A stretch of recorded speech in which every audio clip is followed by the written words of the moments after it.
Assalamu alaikum, welcome back to my channel. Abraze here. Today I will teach you a beautiful and fancy neckline design. मैं इसको उर्दू में explain करूँगी because मेरे बहुत से viewers ने बोला है कि उन्हें इंग्लिश की समझ नहीं आती, तो इसलिए आप काइंडली उर्दू में एक्सप्लेन किया करें. So in this video I will try to speak in Urdu. So let's start. Okay, हम यहाँ एक सिंपल नेकलाइन को एज इंस्पिरेशन ले रहे हैं. यहाँ मेरे पास है फ्यूजिंग, इसको बोलते हैं पेपर फ्यूजिंग या चेपी. I think in Urdu you can speak in चेपी, but it's in English its name is paper fusing. So I will fold in 2 time. Neckline के लिए अमूमन हमें 1 टाइम फोल्ड करना होता है, बट मैं इसे 2 टाइम फोल्ड कर रही हूँ बिकॉज हमें 2 नेकलाइन चाहिए.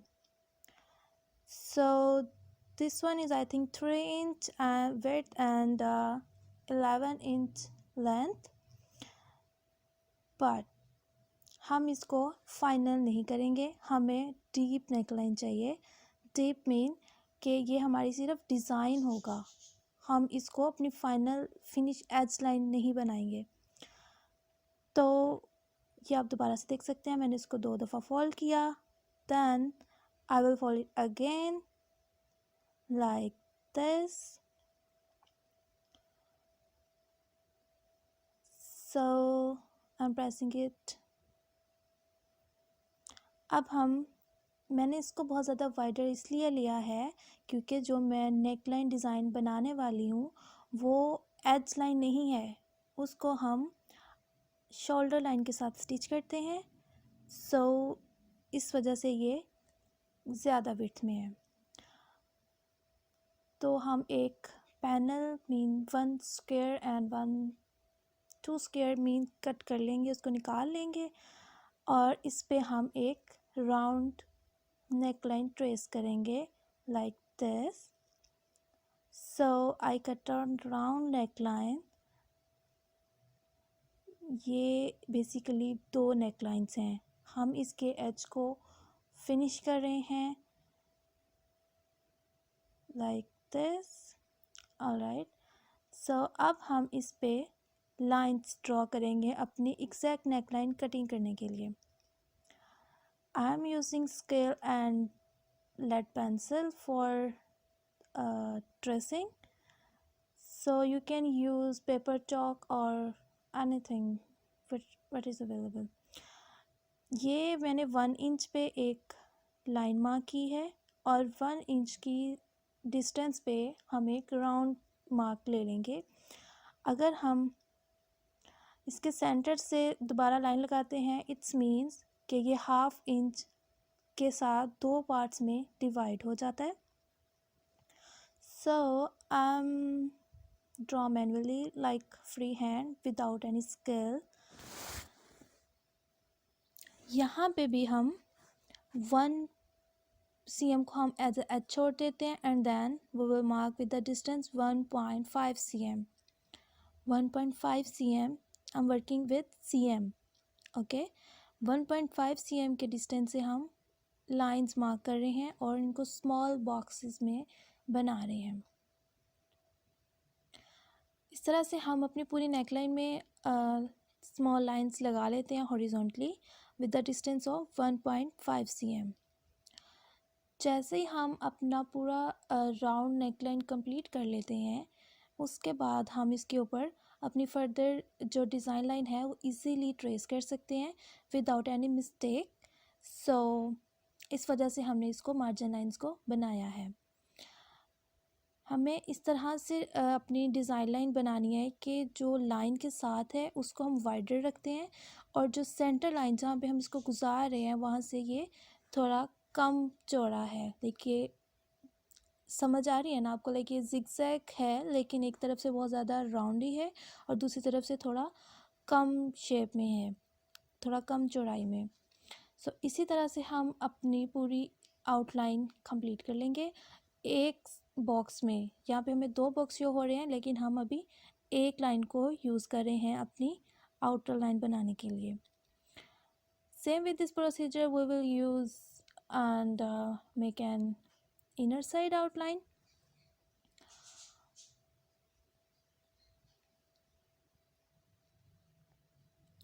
मैं हमेशा ही मेजरमेंट्स पे काम करती हूँ क्योंकि इस पे आपका मिस्टेक मार्जिन बहुत ज़्यादा कम बचता है और आप इजीली अपनी कोई भी डिज़ाइन लाइन बना सकते हैं। अगर हम स्केल पे काम करते हैं मेजरमेंट्स के साथ तो हमारी मिस्टेक्स बहुत कम होती हैं और हमें पहली दफ़ा में जो हमारी रिक्वायरमेंट होती है वो अटेम्प्ट हो जाती है। जैसे हमने आउटर शेप बनाई थी उसी तरह से हम इनर साइड पे लाइन मार्क कर रहे हैं और हमारे पास एक double line zigzag with rounded shape मिल रहा है। ठीक है, इसी तरह से हम एक zigzag फाइनल बना लेंगे। लाइंस लगाने का मतलब यही था कि हमारा साइज़ एग्जैक्ट हो, हमारा डिस्टेंस एग्जैक्ट हो। बहुत से लोग यहाँ पे मिस्टेक करते हैं, इसी वजह से उनकी ये शेप एग्जैक्ट नहीं होती। सो we will cut both neckline in one time. Okay, मैं इसकी एक आउटलाइन को डार्क करके दिखा रही हूँ ताकि आपको कटिंग में कोई मुश्किल नहीं हो और इजीली क्लियर हो जाए कि हमें बेसिकली कट क्या करना है। जो एरिया में ब्लू बॉल पेन से प्रोमिनेंट कर रही हूँ यहाँ से आप कटिंग करेंगे। जो मार्क लाइन हमने सबसे पहले लगाई थी उसको हम कट नहीं करेंगे। करने को कर सकते हैं लेकिन दोबारा कटिंग करने में आपको ज़्यादा मुश्किल होगी, तो बेहतर है आप इसको पहले ही इस लाइन के ऊपर कट करें और अपना टाइम वेस्ट होने से बचाएं। Alright, so here we have the dark line and we will start the cutting with fabric scissor. You can cut with paper scissor as well, but I'm using fabric scissor because there are 4 layers of fusing, so ये थोड़ा सख्त हो जाता है, that's why आपको fabric scissor use करना ज़्यादा easy लगता है। हाँ, वैसे भी मेरे ख्याल में जब आप स्टिचिंग का काम करें तो आपको फैब्रिक सीज़र ही यूज़ करनी चाहिए। जब हम पेपर सीज़र यूज़ करते हैं अपने फैब्रिक पे तो वो बहुत जल्द ख़राब हो जाती है, इस वजह से हमारे टीचर्स हमेशा हमें फैब्रिक सीज़र ही सजेस्ट करते थे। तो मैं भी प्रैक्टिस कर रही हूँ फैब्रिक सीज़र यूज़ करने की, बट ये थोड़ी हैवी होती है और इसको हैंडल करना थोड़ा मुश्किल होता है। ओके गाइस, तो हमने इसका अभी वन साइड कट करे हैं तो थोड़ा सा रह गया है, तो इसी तरह से हम इसकी दूसरी साइड को कट कर लेंगे और हमारे पास एक फाइन लुक में नेकलाइन आ जाएगी।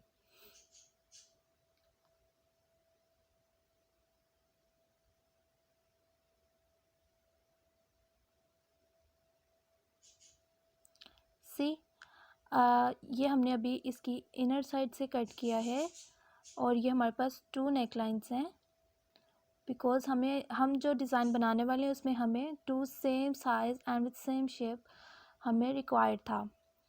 सो we will align them and cut the outer side.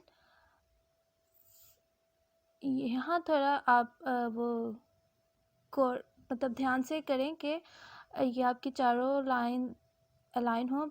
Align मतलब वो एक साथ हों, एक जैसे ही हों। अगर वो थोड़े बहुत आगे पीछे हैं तो उनको आप पिनिंग करके एक जैसा कर सकते हैं।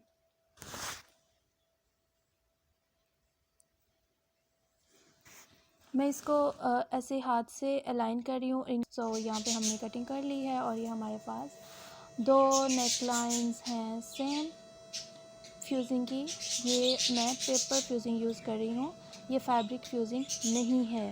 फैब्रिक फ्यूज़िंग अगर आप यूज़ करते हैं तो फैब्रिक को बहुत ज़्यादा हार्ड कर देता है। So here we have a silk fabric. हम इसकी शाइनी वाली साइड को यूज़ नहीं कर रहे, उसको नीचे किया है। जो इसकी थोड़ी ब्लर साइड है वो ऊपर है, हम उसके ऊपर अपनी फ्यूज़िंग पेस्ट करेंगे। तो फ्यूज़िंग की शाइनी साइड को हम फैब्रिक के ऊपर रखते हैं और आयरन से स्लोली इसको हम पेस्ट कर लेंगे। तो आयरन को मैंने बहुत ज़्यादा गर्म नहीं किया, लेकिन फिर भी ये बहुत अच्छे से और बहुत क्विकली पेस्ट कर रहा है। तो बहुत अच्छी बात है ये तो कि हमारा काम बहुत जल्दी हो रहा है। हम इस पे बहुत ज़ोर से आयरन नहीं कर सकते बिकॉज़ अगर हम ऐसे करते हैं तो हमारे फैब्रिक में बबल्स आ जाते हैं, तो बाद में उनको रिमूव करना बहुत ज़्यादा मुश्किल हो जाता है। That's why I am using with very softly. So I think done here. हम इसी तरह से अपनी दोनों नेकलाइंस को फैब्रिक पे पेस्ट कर लेंगे।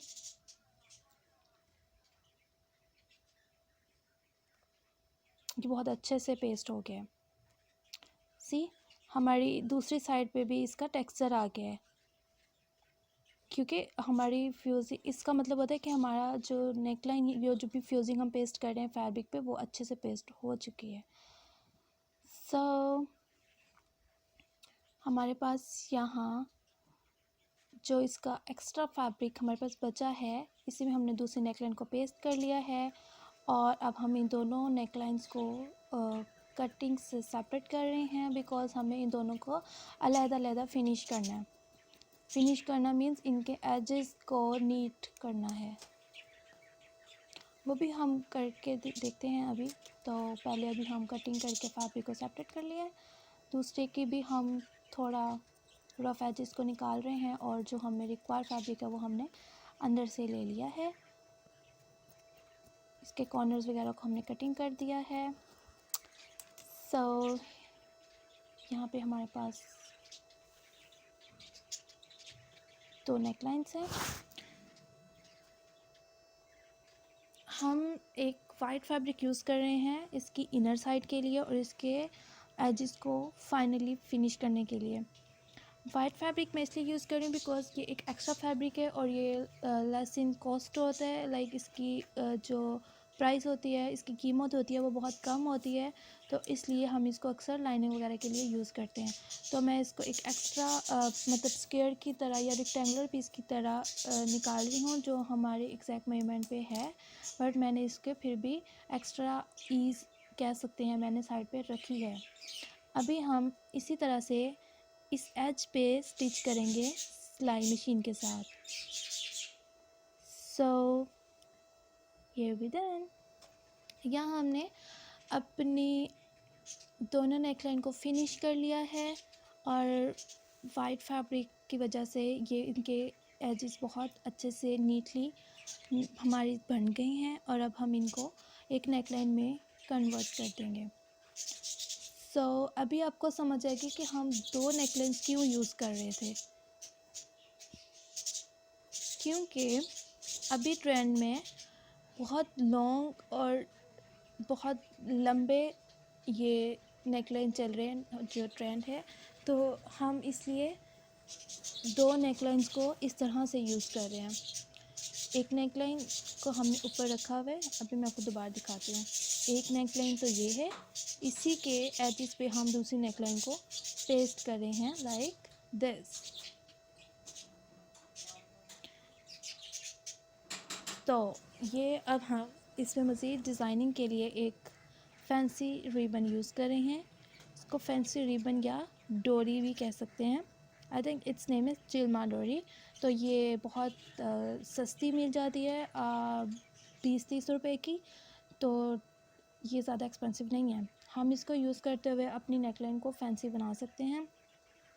इस नेकलाइन को हम किसी भी सूट पे यूज़ कर सकते हैं और ये हमारी पूरी ड्रेस की लुक चेंज कर देगा और उसको फैंसी बना देगा। So I am using glue for pasting this story on my neckline. ये ग्लू गन है, आप कोई भी फैब्रिक ग्लू यूज़ कर सकते हैं।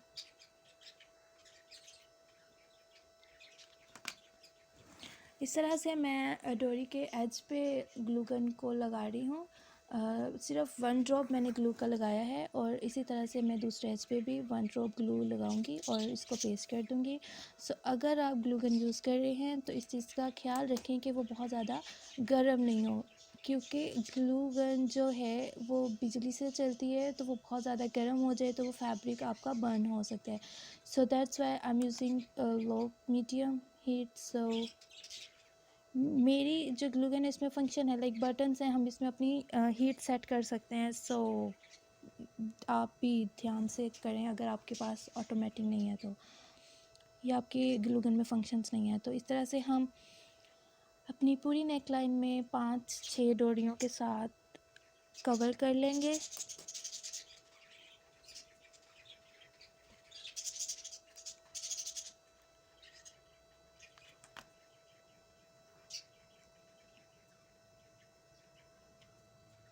मेरी अक्सर वीडियोस में आपने सुना होगा पीछे अक्सर बर्ड्स की आवाज़ें आ रही होती हैं, तो हमारे घर में बहुत सारे बर्ड्स हैं इसलिए सो प्लीज़ इग्नोर दैम कि अक्सर मेरी वीडियोस में उनकी आवाज़ें आ रही होती हैं। मैं बहुत कोशिश करती हूँ कि उनकी आवाज़ें ना आएँ, लेकिन फिर क्या कर सकते हैं हम, डोर क्लोज होने के बावजूद उनकी बहुत सारी आवाज़ें आती हैं। सो प्लीज़ उसको इग्नोर करें क्योंकि मैं इस पर कुछ नहीं कर सकती।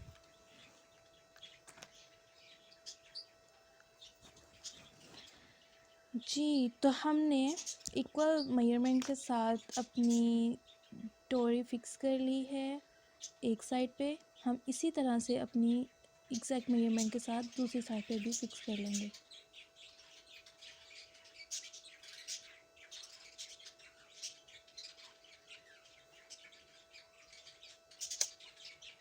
सी, अब हम small size 1 cm size mirror use कर रहे हैं फॉर एम्बेलिशमेंट मीन हम अपनी नेकलाइन को मज़ीद खूबसूरत करने के लिए कुछ 3D चीज़ें यूज़ कर रहे हैं।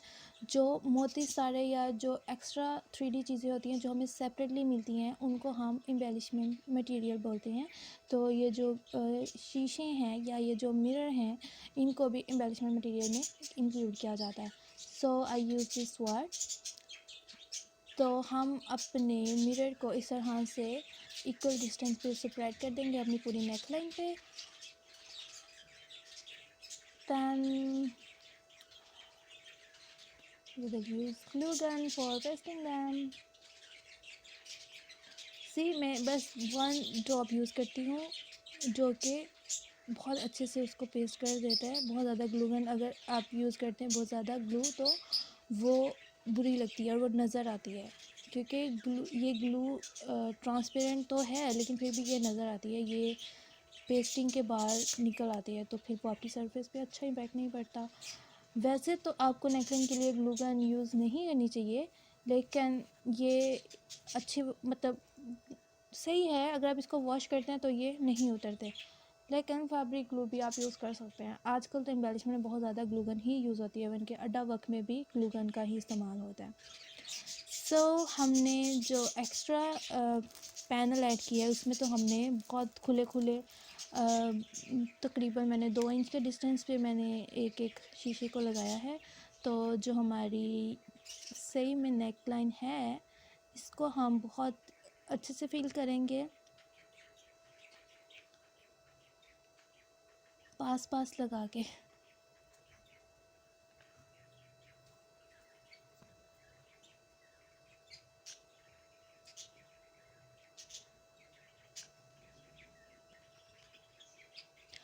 जो लोग मेरे चैनल पे नए हैं उनके लिए एक छोटा सा मैसेज है कि जो मुझे नहीं जानते, जिनको नहीं पता कि मेरा डिपार्टमेंट क्या है या मैं क्या काम करती हूँ या मेरी रूटीन क्या है, तो मैं एक फ़ैशन डिज़ाइनर हूँ और मैं कोई जॉब नहीं कर रही, मैं ऑनलाइन काम करती हूँ। मैं सारा दिन घर में होती हूँ, तो इस वजह से ये जो काम है इनको मैं इजीली मैनेज कर लेती हूँ। तो इसके साथ साथ मैं ऑनलाइन काम भी कर रही हूँ, तो इंशाल्लाह हम वो बातें भी करेंगे, साथ साथ मेरी रूटीन के बारे में भी डिस्कस करेंगे। पहले रूटीन थोड़ी मुश्किल थी, तो ये सब मैनेज नहीं होता था क्योंकि मैं रात को काम करती थी, दिन में सो जाती थी। लेकिन अभी ऐसा नहीं है, अभी मैं रात में सो जाती हूँ लेकिन दिन में भी मेरे काफ़ी सारे काम हो जाते हैं, तो मुझे ये यूट्यूब वीडियो बनाने का भी टाइम मिल जाता है। मेरी अपनी फ्रेंड्स अक्सर पूछ रही होती हैं कि तुम ये सब कैसे मैनेज करती हो, तो ये ज़्यादा मुश्किल नहीं है, हो जाता है मैनेज। तो हम पूरी मतलब आहिस्ता ये सब आहिस्ता डिस्कस करते रहेंगे। तो अभी फ़िलहाल हमारी वीडियो ख़त्म हो रही है, तो हम ये चीज़ें हम किसी नेक्स्ट वीडियो में डिस्कस करेंगे। तो जो यहाँ तक हो गया हमारी वन नेकलाइन। अगली वीडियो में हम इसी नेकलाइन को यूज़ करते हुए न्यू नेकलाइन डिज़ाइन करेंगे, इसी मटेरियल को इसी चीज़ों को यूज़ करते हुए हम न्यू नेकलाइन बनाएंगे। तो अगर आपको वीडियो पसंद आई है तो प्लीज़ लाइक करें, सब्सक्राइब करें, शेयर करें। तो जी मिलते हैं अगली वीडियो में। सो अल्लाह हाफ़िज़, अपना बहुत सारा ख्याल रखिएगा। Bye bye.